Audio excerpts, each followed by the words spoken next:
Não me recordo de ter uma experiência tão imersiva quanto essa. Você viu aqui quais outros?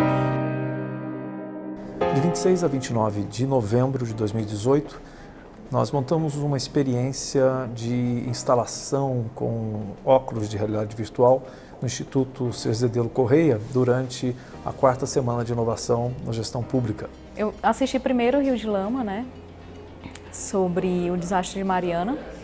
É um vídeo muito sensível, né, ele desperta muitos sentimentos quando você tem a proximidade com a vida daquelas pessoas que foi completamente transformada pelo desastre. Agora, o da Amazônia ele é uma estratégia de sensibilização um pouco diferente, porque o desastre na Amazônia, teoricamente, ainda não aconteceu. Então, enquanto o de Mariana ele me mostrou uma realidade daquelas pessoas que me motivava talvez a ajudar elas, mas o desastre já aconteceu, o da Amazônia não, é uma coisa que ainda você pode evitar. Então, eu senti que o da Amazônia me moveu muito mais assim, a tentar fazer alguma coisa, salvar aquela preservação. Assim como, claro, de Mariana, você gostaria de poder ajudar aquelas pessoas, mas eu, dentro da realidade virtual, foi isso que eu senti, essa diferença.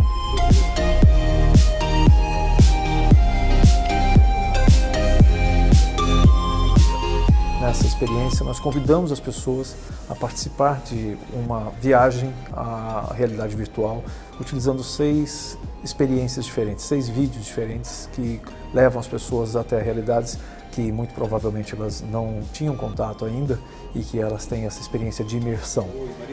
Eu já estive na Amazônia, mas eu não tive como entrar na floresta da forma como o vídeo lhe leva, né? Porque foi de fato você entrar em espaços na floresta que você não tem como entrar se você não tiver um conhecimento muito bom da floresta, se você não tiver um guia local, que é o que o vídeo lhe dá. Ele lhe dá um guia, que é um ribeirinho, né? Um morador da região, para lhe mostrar, para lhe fazer, assim como se ele tivesse pegado na sua mão e, não, vem cá que eu vou te mostrar a floresta, né? Que eu conheço.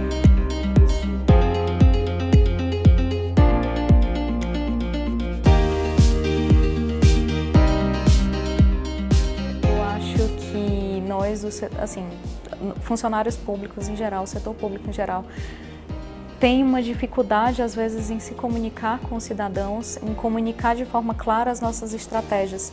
E às vezes a gente tem estratégias, projetos muito bons, mas a forma como a gente comunica não faz com que a aceitação seja muito grande.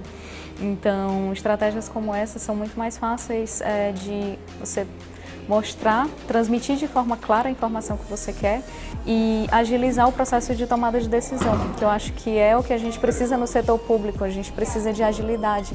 Quando a gente está tratando com questões tão sensíveis, né, como por exemplo o desastre de Mariana, que precisava de uma resposta muito rápida, então você sensibilizar as pessoas para tomar decisão ou para partir para a ação, uma ferramenta como essa é muito valiosa. E a empatia também, né? Exato. Especialmente a empatia. Então, tudo que... Às vezes a gente quer mostrar uma realidade diferente para uma pessoa, colocar ela no lugar de um outro ator social, e a gente, né, como administradores públicos, a gente tem que se colocar no papel de todas as pessoas que a gente está atendendo. Então, não são só o setor privado, são os cidadãos, são as ONGs, são as instituições de ensino. Então, para a gente fazer com que esses atores se entendam e compartilhem, às vezes, um objetivo comum, a gente precisa fazer com que eles também vejam, né, tenham a noção da situação do outro, se coloquem no lugar do outro. Muito obrigado pela sua contribuição. Obrigada.